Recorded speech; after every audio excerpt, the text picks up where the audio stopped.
Olá, boa tarde, bom dia, boa noite. Nós estamos aqui começando o episódio 9, na parte 7, e hoje a gente vai concluir o assunto orçamento público. Se Deus quiser, a gente vai conseguir.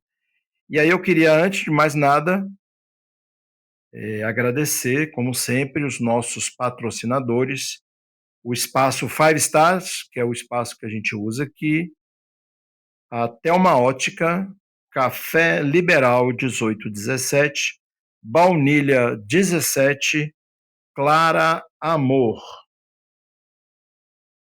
E aí, nós queremos dar eu vou dar um insight para vocês, que nós vamos fazer um sorteio da Páscoa. Fiquem ligados no nosso canal Cidades, lá no Instagram, @canal Cidades. Nós vamos fazer pelo Instagram e pelo YouTube, nós vamos mostrar para vocês como vai funcionar o sorteio. Daqui a pouco eu dou mais dicas para vocês, ok? Então vamos lá? A gente estava falando no último episódio nós estávamos falando de orçamento público e a sua estrutura, como ela vai funcionar. E aí vocês estão vendo aqui na tela, eu já comecei hoje com a tela coloridinha para vocês acompanharem os 3 componentes que nós já conversamos sobre eles, os 3 componentes que fazem a estrutura do orçamento público brasileiro, tá? Brasileiro. E eles foram determinados pela Constituição de 1988. E lá se definiu o famoso PPA, LDO e LOA. Já falamos dessas sopas de letrinha, mas nós vamos repetir. PPA é o Plano Plurianual. A LDO são as Leis de Diretrizes Orçamentárias. E a LOA é a Lei Orçamentária Anual. O PPA é a parte do planejamento. Se você está aí na tua cidade, na tua prefeitura, você já deve ter ouvido falar do PPA. O prefeito que chega, ele usa o PPA do prefeito anterior. Sabia disso? Mas ele também usa a LDO do prefeito anterior. Sabia disso? E também usa a LOA do prefeito anterior. Nós vamos ver isso em detalhes. Mas para concluir essa primeira slide aqui, coloridinho, que vocês estão vendo, existe um ciclo que ele não termina. É o chamado ciclo orçamentário. E é por isso que ele é chamado de ciclo, porque ele vai e volta. Ele começa ali com a elaboração e discussão, e isso serve tanto para o PPA como serve para o LDO e LOA, vai para uma votação, seria executado ou não, e depois é avaliado. Qual a importância disso quando a gente está conversando? É entender que o ciclo ele passa pelo executivo e depois pelo legislativo e sempre volta para o executivo, porque é o executivo que vai bater o martelo e vai liberar oficialmente lá no final o recurso, por exemplo, do seu município. Lembrando, isso aqui vale tanto para a União, quanto vale para os estados, quanto vale para o seu município. Olha lá, prestem atenção aqui nos prazos. Eu sou o executivo, então eu começo, né, pensando logo no meu segundo ano de mandato, vamos pensar na prefeitura, por exemplo, que eu tenho que concluir para mandar para o executivo, o meu PPA até o dia 31 de agosto. Está aqui, ó. E eu tenho que concluir e mandar também no primeiro ano a LDO. Então, veja bem, no primeiro ano de efetivo dos componentes, não é o primeiro ano do mandato. O primeiro ano que eu vou elaborar o PPA, LDO e LOA, é o meu segundo ano de mandato.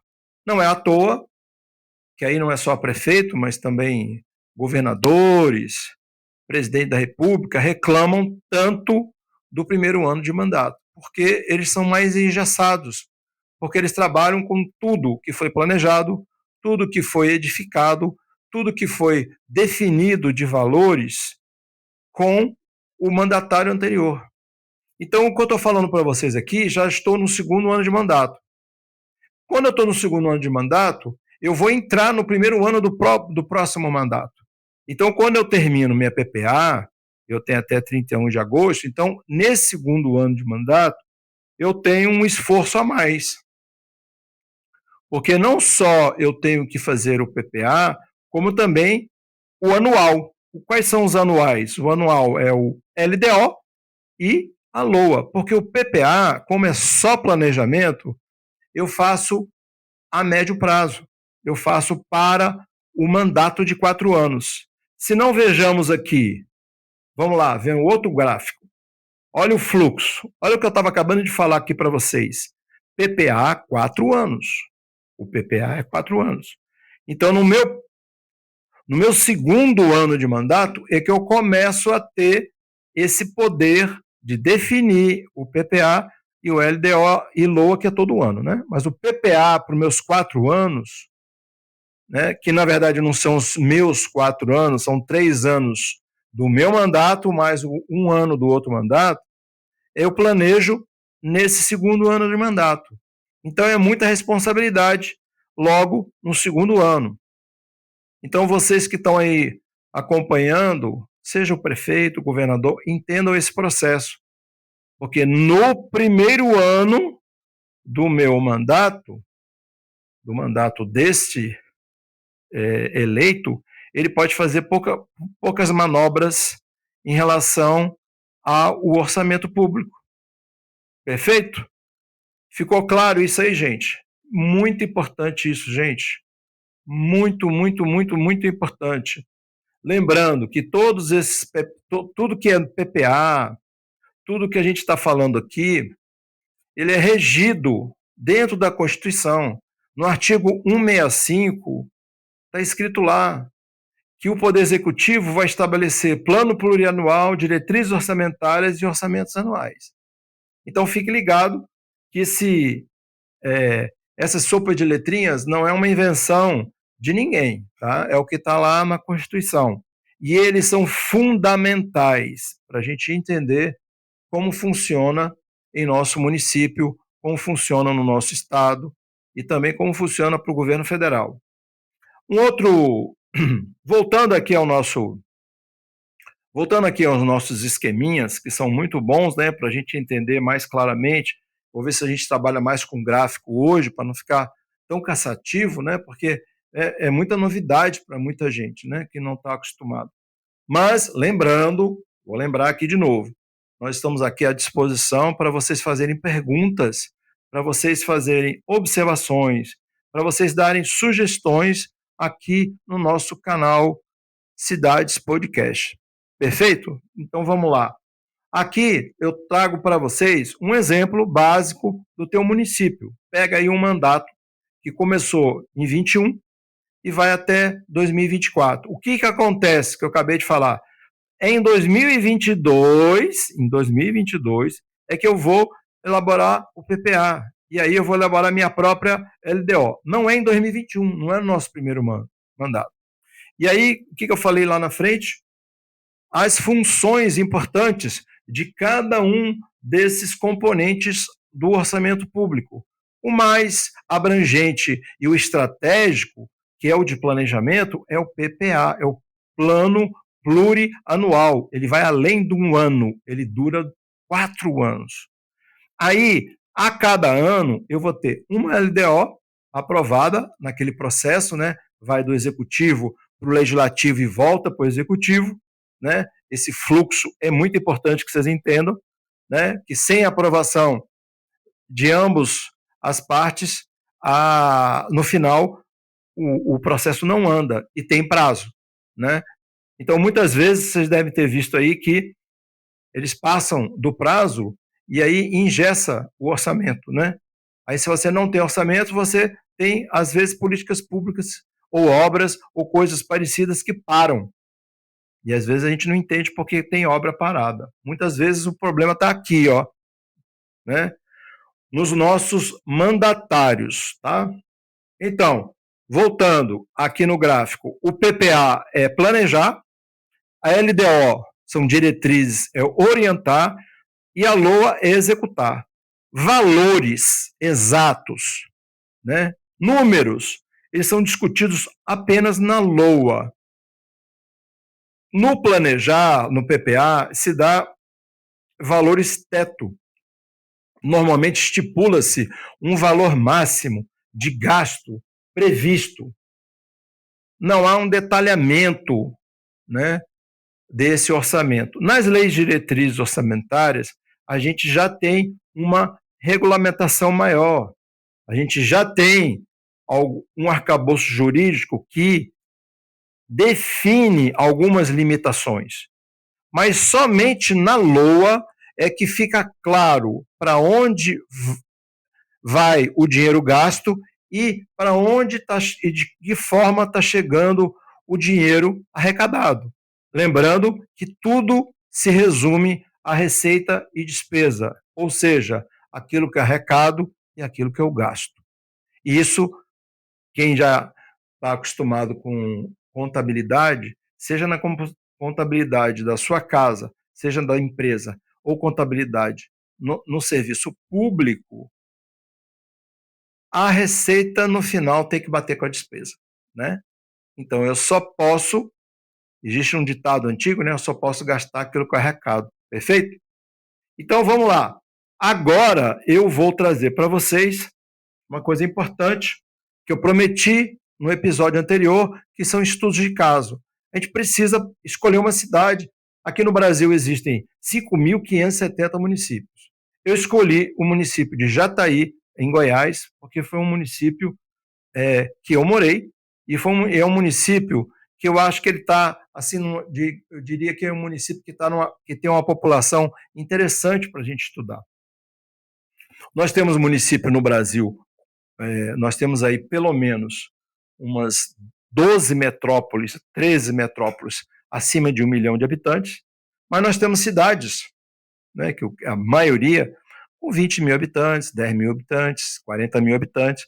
Eu escolhi Jataí, que já tem 100 mil habitantes, que é uma cidade que dá para você fazer uma investigação melhor e dá para fazer um grau comparativo com cidades grandes, entendeu?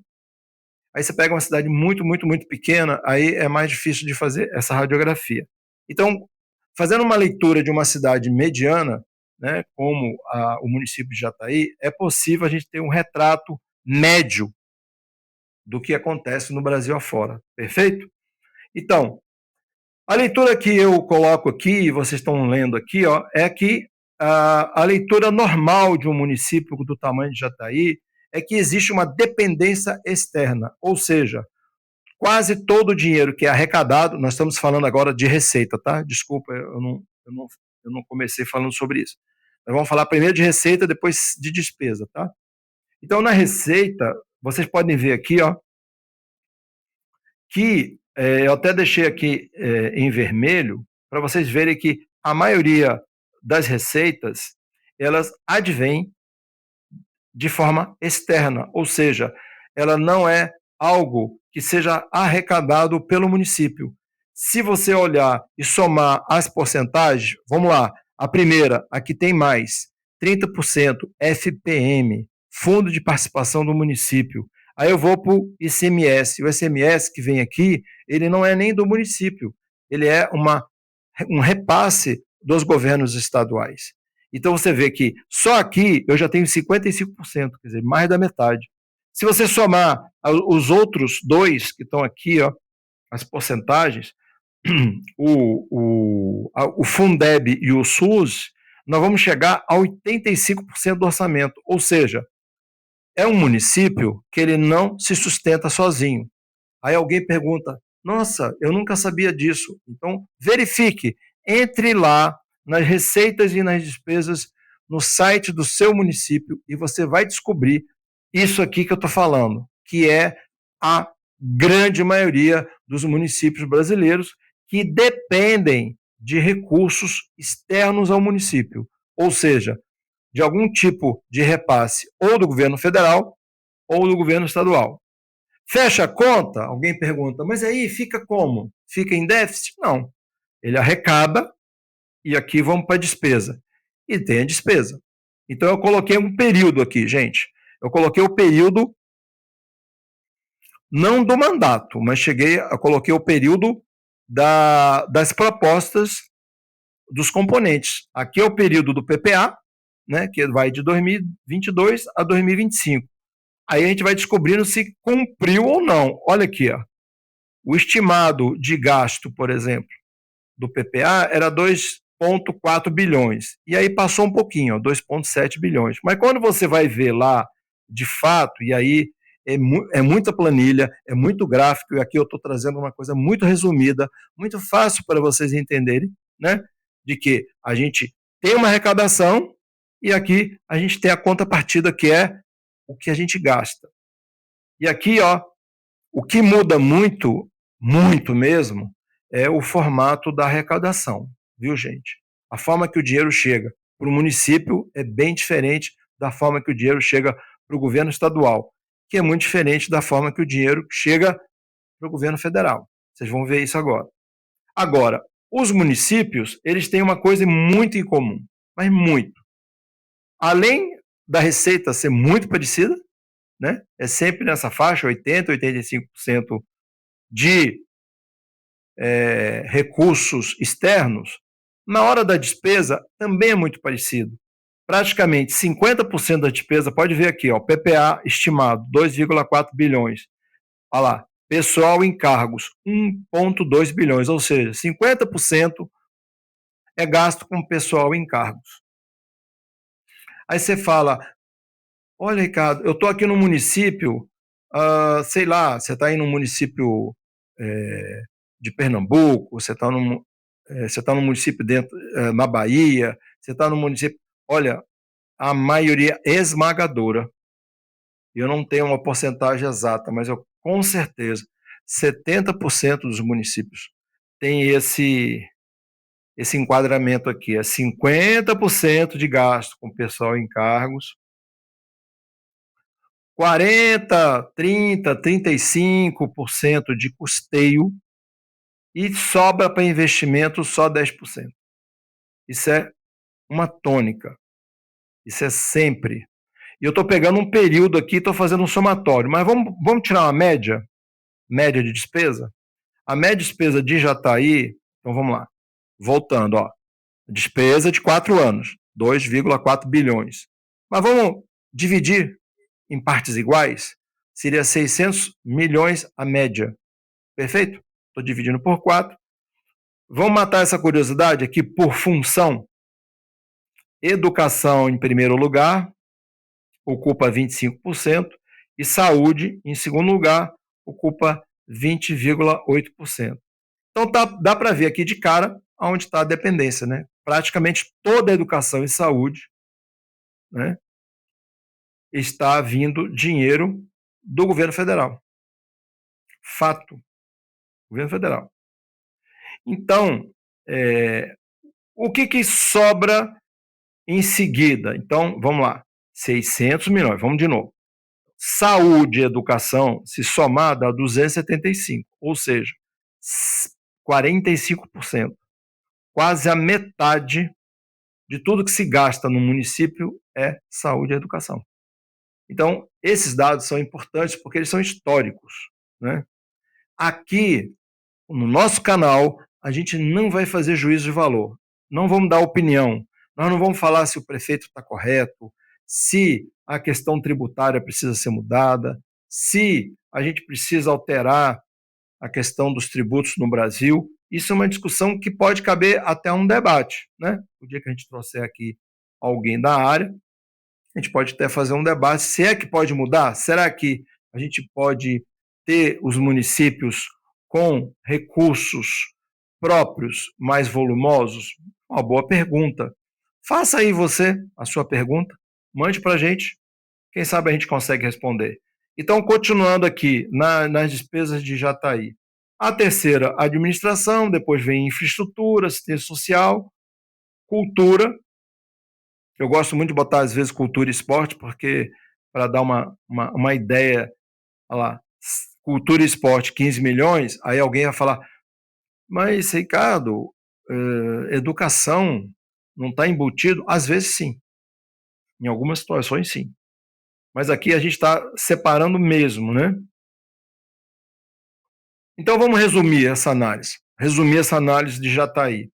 Eu diria que dentro daqueles 40% de outras despesas, que está aqui, ó, outras despesas, que quer dizer 40% que, né, estaria a saúde, a educação, a administração, assistência social, cultura e outros. Por curiosidade, eu coloquei esse slide, eu não tinha colocado ele no início, mas como eu estou morando em Recife, eu fiz questão de fazer uma comparação para saber assim, onde está a diferença de uma cidade que tem 100 mil habitantes para uma cidade que tem 1,5 milhão de habitantes, que é o caso de Recife. Mas poderia ter pego até Goiânia, que é a capital de Goiás, que tem 1 milhão de habitantes, eu poderia ter pego uma outra cidade. Eu quis pegar cidades que eu conheço e que eu consigo é, me situar melhor. Mas se você olhar aqui, e aí o universo de Recife é um pouco diferente, eu peguei um universo, uma situação de periodicidade diferente, mas não muda muito, viu, gente? Não muda. Olha aqui, ó. Olha a receita. A receita fica diferente. Mas olha a despesa. A despesa é igualzinho, gente. É 50% com o pessoal em cargos, 40% de custeio e 10% de investimento. Ou seja, pode ser a cidade grande ou pequena, na hora do gasto, ela fica a mesma coisa. O que, que muda? O que, que muda? Que eu peguei esse retrato para mostrar para vocês. É a forma de arrecadar. Em Jataí, eu mostrei lá atrás, 15% só é receita própria. E 85% são repasses, são transferências. Quando você pega uma cidade de Recife, ela é mais independente. Ela tem 47% de receita própria e só 53%. Então, há um equilíbrio praticamente meio a meio, né? Entre receitas próprias e receitas com transferências. Isso é sintomático, gente. Isso é muito importante entender. Que o que muda mesmo no Brasil é que quando as cidades são maiores, elas têm mais chance de conseguir recursos próprios. O que deixa, de certa forma, o orçamento mais leve, né? Com maior poder de um poder de crescimento maior, né? Porque ela passa a viver com as suas próprias pernas. Isso é muito importante, gente. Isso é muito importante. Mas vamos aqui dar um salto, sair do município e entrar no estado. O estado ele vai ter que entrar em outra vibe de periodicidade, tá? Por quê? Porque o mandato de governo estadual ele é o mesmo da União, mas não é o mesmo do município. Então a periodicidade é diferente. Então eu peguei um período diferenciado aqui. Mas o raciocínio é o mesmo. Da, primeiro ano de um governador ou de uma governadora, ele está usando o PPA, LDO e LOA do anterior. Não muda, o raciocínio não muda. Só que aqui o período muda porque são períodos diferentes, né? Mais ou menos quando você está terminando o mandato do prefeito, tá perto da eleição, que é o caso de agora, está perto de trocar o governador e o presidente. E aí não há uma coincidência de todos os mandatos, né? Essa é a legislação atual que a gente cumpre, legislação eleitoral. Mas aí, vamos lá. O que, que eu peguei de exemplo? Lá no município, eu falei do município como um todo e dei o exemplo de Jataí. E ainda, rapidamente, falei de Recife. Aqui, eu vou dar um exemplo do estado de Pernambuco, que é o estado que eu moro. E eu vou mostrar para vocês a grande diferença aqui que existe no tipo de receita que entra no município. Quem é o campeão aqui de receita? É o ICMS. ICMS aqui é o campeão, né? embora a gente saiba que boa parte dele vai embora por obrigação para o município, mas mesmo assim, veja aqui a arrecadação, né, que Pernambuco teve nesse período 2020 a 2023, 2020, 21, 22 e 23, né?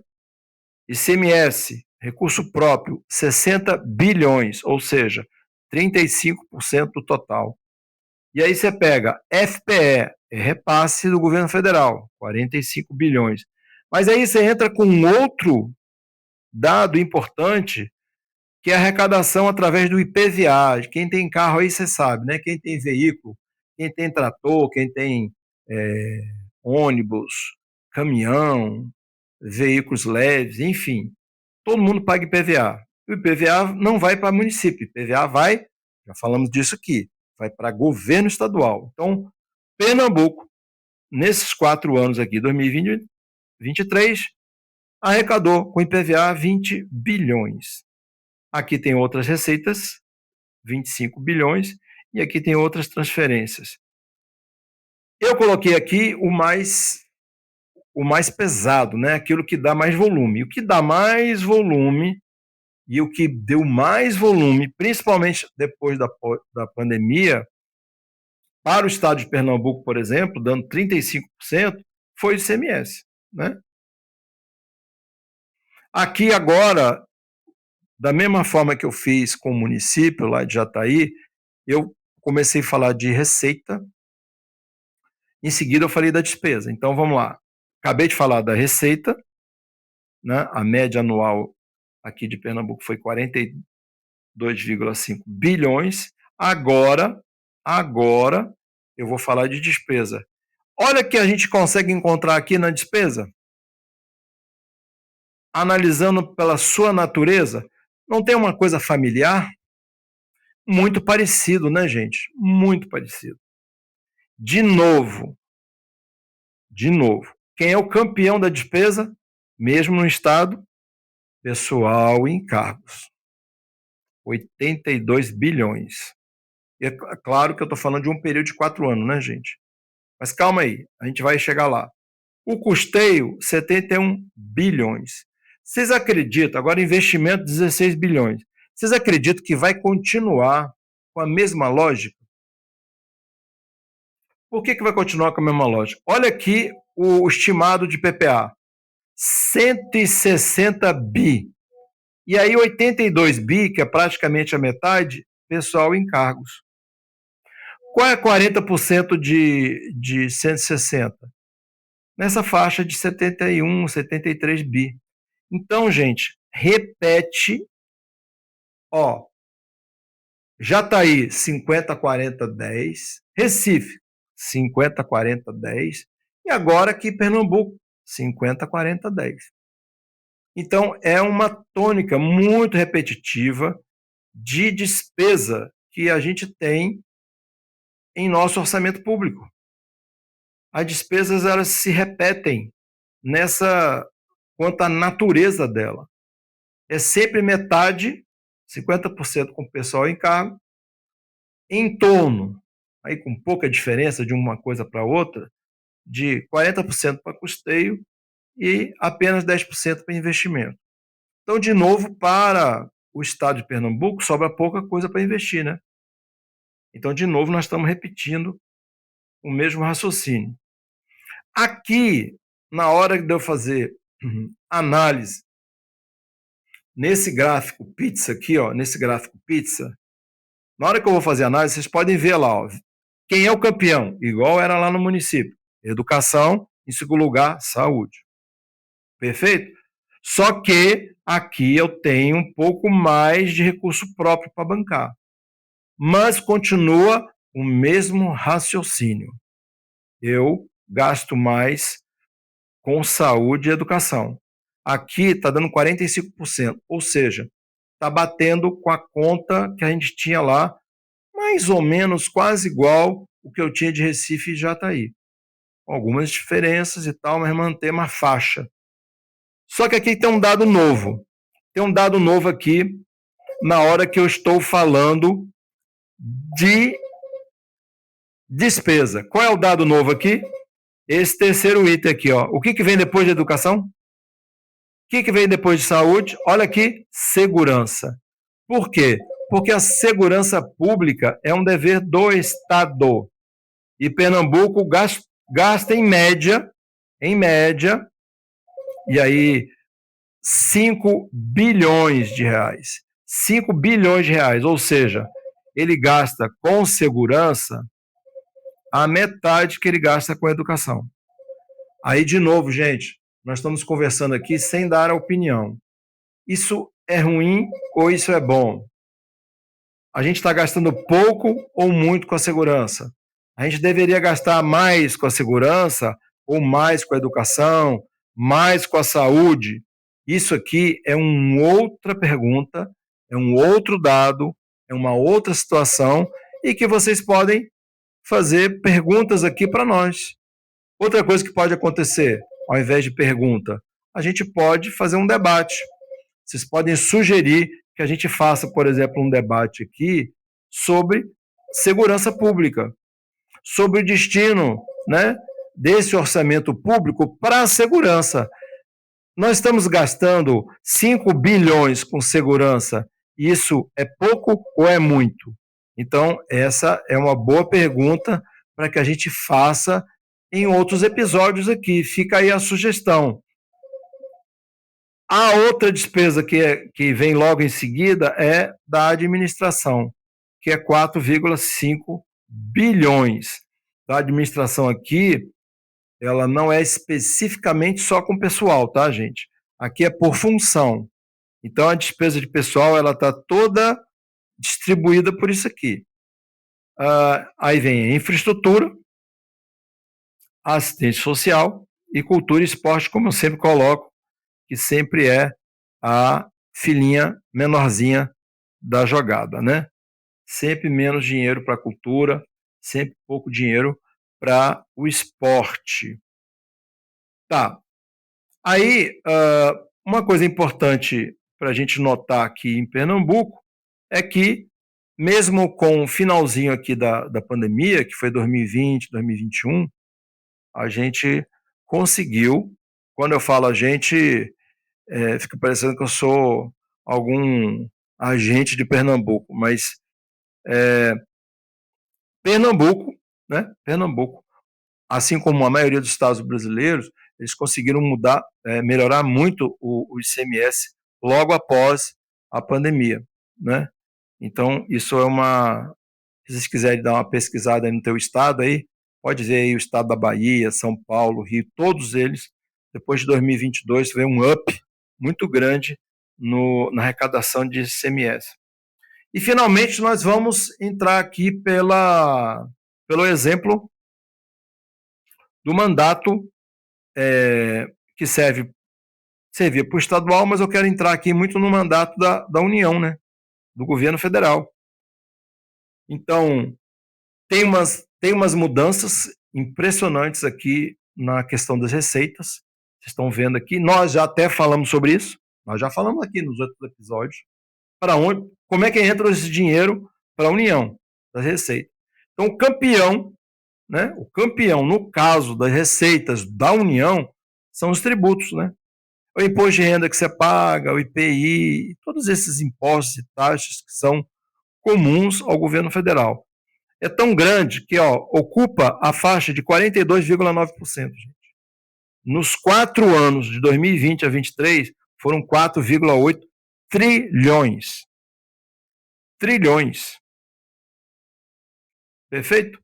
Então, é um valor substancial. Em segundo lugar, vem as contribuições. Cerca de 4 trilhões. Também muito próximo aos tributos. Se você somar, só aí já tem praticamente quase 80% de tudo que se arrecada. Lembrando que as contribuições, as sociais, elas são em tese de INSS e COFINS. Então, é uma boa arrecadação que o governo federal tem com as contribuições sociais. E aí vem as receitas financeiras, são as mais diversas, já cai bastante, para 14%. e as outras todas somadas 800 bilhões. Mas vamos lá, como a gente fez com Jataí, como a gente fez com Pernambuco, vamos analisar agora, comparativamente, depois da receita, a despesa. As despesas. Vocês vão ver que tem uma pequena mudança aqui, uma pequena mudança. Pessoal em cargos cai para terceiro. Então vocês viram que o que existia em comum nas despesas de Jataí, por exemplo, com Pernambuco, é que era 50, 40, 10. Aqui muda. Aqui muda. Então aqui eu tenho o forte aqui é transferência e previdência. Transferência e previdência. Aí vem custeio da máquina para funcionar. E só depois é que vem pessoal em cargos. Mas, de qualquer forma, proporcionalmente, de novo, investimentos é o filhotinho da história. De novo, sobra menos, né? Então, se eu arrecadei, se eu tinha uma estimativa de PPA para 17 trilhões, ou seja, eu podia arrecadar 17 trilhões e gastar 17 trilhões. Então, na hora que eu olho a arrecadação, eu vejo que só de transferência e custeio já dá a metade do valor total. Olha que coisa importante. Mas vamos andar. Vamos fazer a mesma coisa que a gente fez com Jataí e Pernambuco. Vamos dividir as despesas da União por função. Aí vocês vão ver. Claro que, de novo, aqui a parte de pessoal em cargo está misturada nos setores aqui, né? Mas aonde está, de novo, a outra grande diferença em relação a Jataí, por exemplo, e Pernambuco? É nesse primeiro lugar aqui, que é disparado a Previdência. Disparado. Então, a gente gasta 40%, 42% com a Previdência. Aí não é à toa que esse tema da Previdência está sempre na pauta, né? Em todas as situações, porque é um gasto alto, né? 42%. De novo, o gasto é alto, mas a gente não vai entrar na polêmica se é justo, se é injusto, se tem que diminuir, se tem que aumentar, enfim. Mas ele é alto em relação ao nosso gráfico de pizza, né? Então ele quer dizer que ele é 42%. E aí qual é a segunda mais alta, que também não aparece lá para Jataí e Pernambuco? É encargos da dívida. Ou é a rolagem da dívida ou encargo da dívida, que quer dizer 500 bilhões. Se uma é 40%, o outro é mais ou menos 20%. E aí a coisa pesa, porque aqui ó, tá dando 17,9, eu até arredondei para minha conta. Se você pegar a previdência mais o encargo da dívida, eu já tenho aí 67, quase 70%. Olha como é que é difícil trabalhar a questão da dívida num país. A dívida não, né? Desculpa, errei o termo. Da despesa. Então, se eu já gasto aqui, ó, 1,2 trilhões e 500, olha o que está sobrando aqui, ó, 250 bilhões para assistência social, 200 bilhões para saúde, 150 bilhões para educação. E eu estou pegando uma média anual, tá, gente? Não é um ano específico. Eu estou pegando os 4 anos e dividindo por 4 e pegando uma média.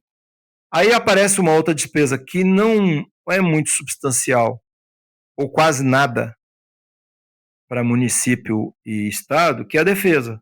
Que realmente quem faz a defesa do país é a União. Diferente da segurança pública, que é mais localizada, né? Então ele já aparece aqui, ó, com 100 bilhões. Então aqui está a divisão, né, dessa média anual, que a gente poderia dizer aqui, dessa média da União. Isso é muito importante. Muito importante. Então é isso, gente. A gente terminou aqui. Importante aqui que eu escrevo aqui, ó, que a União, ela tem essas responsabilidades diferenciadas, porque ela define as políticas nacionais. Os estados estruturam os serviços regionais e os municípios, eles executam na ponta. Eu estou lendo aqui mesmo, ó, eles executam na ponta aquelas diferentes ordens de grandeza, né? É claro que no município fica mais visível o asfalto da rua, fica mais visível a obra que você está vendo do hospital, a obra que você está vendo de limpeza de córrego e etc e tal. Mas, na verdade, se a obra tem dinheiro do município, do estado, é isso que é importante, gente. Se a obra tem dinheiro do estado, do município, da União, muitas vezes tem dinheiro dos três entes federativos, o importante é o cidadão, né? Então, ao encerrar aqui essa conversa que a gente fez aqui sobre orçamento público, e a gente começou muito com uma parte mais de conversa e de falando, citando casos, e aqui agora mais uma parte de números, de valores, e para muita gente falar de trilhões não é fácil, mas se eu tenho um governo federal, eu estou falando de uma outra ordem de grandeza, né? Aí eu falo de trilhões. Vocês viram aqui. Se eu estou falando de governo estadual, como de Pernambuco, mas poderia ser governo do Amazonas, do Rio Grande do Sul, não importa. Aí eu já estou falando em tese de bilhões. E aí, se eu estou falando de município, da maioria dos municípios, quiçá, no máximo, eu estou ali falando de milhões. Então, são ordens de grandeza, são volumes que são proporcionais à população, são proporcionais, muitas vezes, à arrecadação local e regional. Nós temos um país ainda muito desigual, mas eu acho que a gente cumpriu uma grande tarefa. Eu acho que a gente cumpriu uma grande tarefa, tendo até aqui, em 7 partes, conseguido passar para vocês, no geral, sem muita burocracia, sem, muita, sem muitos termos técnicos, tentando fazer uma linguagem mais fácil para vocês entenderem, a questão do orçamento público. Eu agradeço, eu sei que foram 7 partes longas, alguns episódios aqui a gente levou, tem alguns episódios que a gente levou até quase 40 minutos, mas é que o assunto é longo, mas vocês não percam por esperar, porque nós vamos entrar em outro assunto bacana que vai interessar muito a cada um entender o que é captação de recursos. Para que serve captação de recursos? O que captação de recursos, por exemplo, tem a ver com você, com o seu bairro, com a sua cidade? Para que a gente falar de captação de recursos? Será que eu consigo, eu, cidadão comum, consigo levar à frente um projeto, uma ideia, uma música, algo no esporte, na educação, no meio ambiente? Eu consigo levar isso adiante? Se, por exemplo, eu não sou conhecido, né? Eu não faço parte, não sou um cientista, não sou um governante. Será que eu, um cidadão comum, posso aprovar um projeto numa lei de incentivo à cultura? Será que a gente tem aqui um grupo de judocas? Será que a gente consegue fazer um torneio de judô aqui aí na sua cidade? Usando às vezes até recurso público de uma lei de incentivo ao esporte? Será que eu consigo promover um atleta? Será que eu consigo limpar o córrego da minha cidade utilizando algum tipo de recurso do ministério? Alguma emenda parlamentar que nós já falamos aqui? A emenda parlamentar é um recurso público que está muito atrelada àquele seu parlamentar que você votou, por exemplo. Que tal você resgatar um projeto, por exemplo, na área ambiental ou educacional, chamar o teu deputado, lembrando, falei isso logo lá nos primeiros episódios. O governo federal aprovou, agora em janeiro, 60,6 bilhões para deputados e senadores tocarem as emendas parlamentares. E nós falamos conceitualmente do que era emenda. Mas, para fechar aqui, se você tem dúvida ainda sobre o que é emenda parlamentar, o que é um orçamento público, qual é a receita do seu município, quanto gasta, quanto você acha que gasta o seu estado com segurança pública, tudo isso que a gente falou nesses episódios, faça algo por escrito. Escreva para a gente, faça um comentário, faça uma pergunta e no próximo episódio nós vamos falar de captação de recursos. Aguarde, um abraço, obrigado, até lá.